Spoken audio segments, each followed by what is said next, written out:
For years, I thought there was something wrong with me. I didn't want to go to the after work events. I didn't want to spend my lunch hour with my colleagues. I didn't want to talk about the weather and have all these unnecessary small talk conversations. It just wasn't me, and I just didn't like it. But I felt like everyone around me just made it seem so normal, so I just assumed like there's something going on with me until I learned that I'm an introvert, and I was like, oh, that makes a lot more sense. And I also realized that there are so many other introverts out there, but they're all pretending, or I shouldn't say all, but many are pretending to be extroverts. And so they often don't embrace who they are as introverts. But I'm thankful that there is a lot more knowledge, a lot more awareness of different personality types now. And people are truly starting to embrace who they are and their personalities as well. I feel like the pandemic has opened the doors for that as well. I've had clients tell me that for a long time they were pretending to be extroverted, but having that downtime on their own made them realize who they truly are, and now they don't want to change that even at work. So I feel like that's amazing. It removes so much stress when you can truly be yourself even at work. So this video is 9 signs that you are a true introvert. And I feel like in the content that I share and in the clients that I've served, these are some of the things that I found in common with introverts, but there could be so many others because there are different types of introverts as well. There was a study that was done that there are 4 different types of introverts. So obviously, depending on what type of introvert you are, it can differ in terms of how your introversion is displayed. But these are the 9 signs that we'll be talking about that you're a true introvert. And let me know in the comments if there are any other signs that you find make you a true introvert. So you recharge on your own. If you are someone who prefers your own company, I definitely think you are more on the introverted side, maybe somewhere in between. Some people consider themselves ambivert, but also like to be on their own. When it comes to being an introvert, what it really means is that you gain energy from being on your own, whereas an extrovert gains more of their energy from being in a social setting or from other people. And so if you're the type of person who prefers to be on their own, you recharge on your own, you get more energy when you are by yourself, then that's a sign that you are an introvert. I will say that not all introverts are bookworms. I know a lot of people say, introverts like to read. I am someone who does enjoy reading. I feel like I have moments where I'm really into reading, and then other times where I'm not. I mean, I'm sitting right next to a bunch of books, but yeah, I have sometimes that I'm a lot more into reading than others. But for me, the way that I truly recharge is I run. Running is my place where I really feel like I'm able to be by myself and also to recharge my energy. It doesn't have to be a very long run, but just being able, especially when I'm outside, running on the treadmill at the gym is just not the same thing. But when I'm able to be outside and to have a run, and just sometimes I'll have my music, most of the times actually I'll have my music, but even in that, I'm still focusing on myself. I'm able to zone everything out and just focus on me. That's my happy place. That's where I recharge. I typically try as much as possible to run on Sundays. I've been doing that for the last couple of months, and it's an amazing way to reset for the week. All right, number 2, small talk struggles. I feel like I'm so over talking about the weather. I mean, I'm in Canada. It's cold here. It's winter. It's an easy way to have a conversation where people go off and just keep going on about how cold it is. But at the same time, I'm just like, do we really have to talk about this right now? We all know that it's cold. Small talk is just not my thing. And I prefer to have a more meaningful, real conversation about something impactful than to talk about things like the weather or something meaningless. So, I mean, that's my position. I feel like in talking to many other introverts, they feel the same way as well. They struggle with small talk, and that's often why introverts don't typically like going to networking events, because sometimes it could be very fake. Like, yes, you're meeting a stranger, yes, you don't really know them, but then you're just talking about something so unnecessary just for the sake of talking before you can now get into the real conversation. I mean, like, can we just get to the point? Anyways, that's how I feel, and I am a lot more direct. I think, you know, sometimes some people are not used to it because I just go straight to the point. But yeah, small talk is just not my thing as an introvert, and I know that many other introverts feel the same way. Number 3, I'm calling this one selective socializing, because this is interesting, because a lot of times I've had situations now, especially that I share content about being an introvert, that I'll go to a party or I'll go to an event and people see me talking and interacting and they're like, "Are you sure you're an introvert?" Yes, I am, but I'm very selective about who I talk to and who I open up to. So I do better for sure. One-on-one conversation, you'll get a lot more out of me than in a group setting. That's a given. But then even in a group setting, depending on who the group is and how I trust them and how I know them, I will definitely open up more if there has been that level of trust or that level of comfort with a certain group of people. So for me, it's what I call selective socializing. I do socialize, but I'm very selective about who I want around me and who is going to help me to not feel completely depleted in terms of energy after I'm done socializing with them. There are some people that when you're around them, you just feel like they drain you. They take all the energy from you and everything is about them, and it can be very exhausting, especially when you are an introvert. And sometimes even just cutting them off while they're talking or just trying to get them to get to the point can be so much of a struggle. But when you're around the right people, even as an introvert, yeah, for sure you can socialize, because being an introvert doesn't mean that you don't like people. It just means that you like certain people and you prefer to interact with certain people that boost your energy and that complement you well. Number 4 is observation skills. I feel like introverts are great in terms of being observant and paying attention to the details that a lot of people tend to miss. And one of the great strengths that many introverts have is great listening skills. And I feel like those listening skills also help to be a lot more observant and to pay attention more to your surroundings, pay attention more to what people are saying, and being able to read between the lines and catch information or catch subtle nuances that other people may not notice, but as an introvert you may notice. And that's one of the strengths that I found that introverts definitely have. If you're an introvert, you're still trying to figure out what are the strengths that I have. You're still trying to understand your personality. I do have a quiz called the Introvert at Work quiz.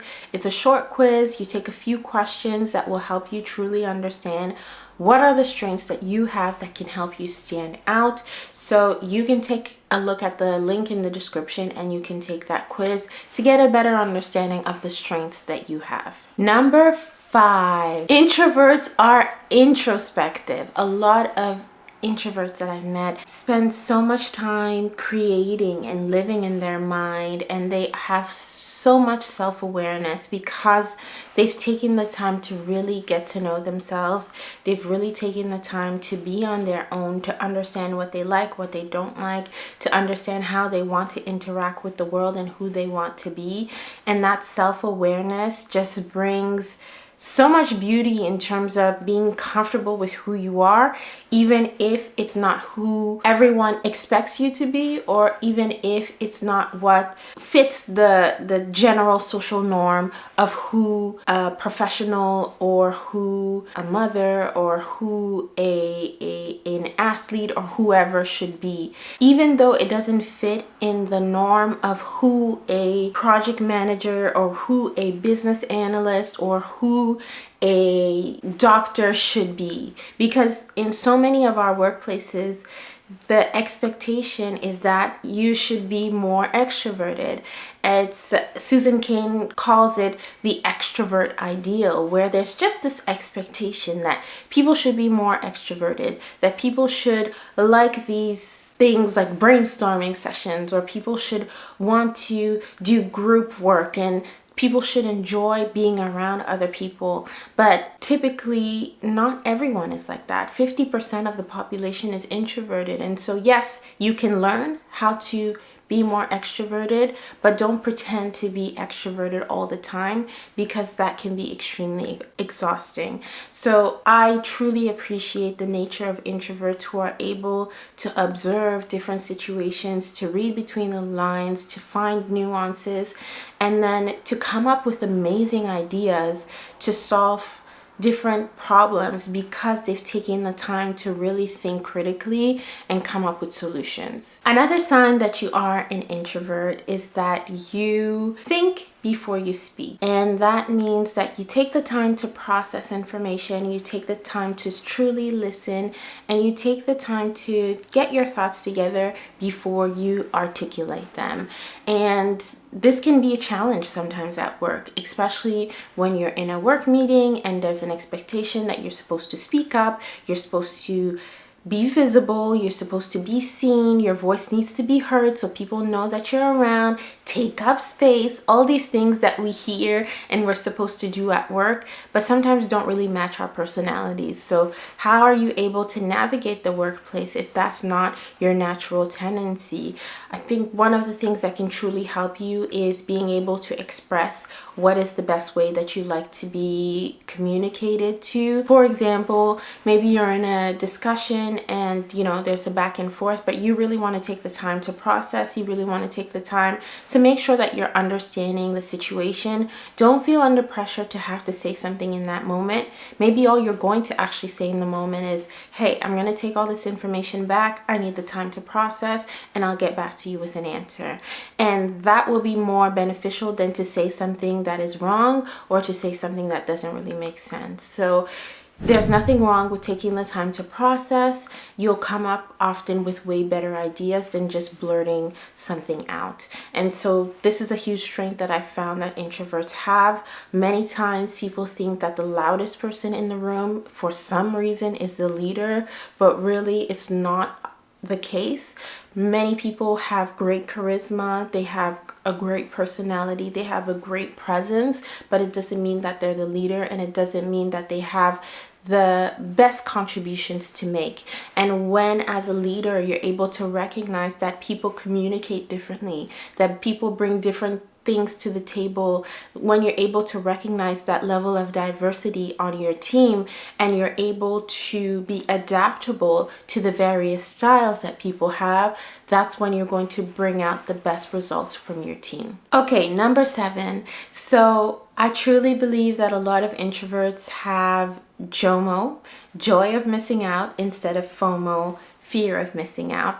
So I never have really understood why somebody is going to an event and they need to go with somebody else, or people who are always in a group of people, they move in a pact. For me, it's just not my thing. I have no issue going somewhere by myself. I actually prefer it. And then if I don't have to go at all, that would be that's like the icing on the cake. If I don't have to go at all, I am happy knowing that people are at a party or at an event, and for some reason I was able to get out of it and I don't have to go. Those are the best moments, where I'm just in my bed doing nothing and just thinking that these people are somewhere enjoying themselves, but I'm enjoying myself even more just being at home. Anyways, I don't know how to explain it, but if you're an introvert, I'm sure you understand joy of missing out. It's a great thing. It's just a lovely thing. For me, there's nothing better. The next thing in terms of signs that you are a true introvert is being a homebody. I like my home. I like being at home. I like the comfort of my home. I've made it my space where I really feel comfortable. And I definitely think that's why, especially when a lot of organizations were putting these return to the office policies, a lot of introverts were impacted by those policies because there was a moment in time where introverts were thriving, especially while working remotely. And we are still thriving at work, but definitely those who work remotely, and I see this in my clients as well, they feel more comfortable. They feel more secure in being able to have that opportunity to manage their time, to be more in control of their time, and to be more in control of their surroundings.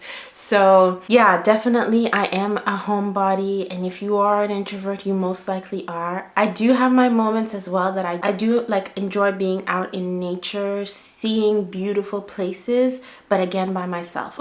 It's the same thing, like I enjoy shopping, for example, but I'm very like strategic with my shopping. It's in and out, but I want to do it by myself. If there's somebody else, it's just going to delay me. The person is asking questions. How about this? And how about no, that's not what I want to do. I'm very strategic and targeted, and it's like I enjoy doing it, but I want to do it by myself. So yeah. And the last one ties in perfectly with everything we've been talking about, is that you're content being on your own, and having that alone time as an introvert is quite important. It's just not possible to be on your own all the time. You don't live on an island by yourself. You have to go to work, you interact with people through volunteering, you interact with people at church, you interact with people at different places in life. And it's actually very important to interact with people.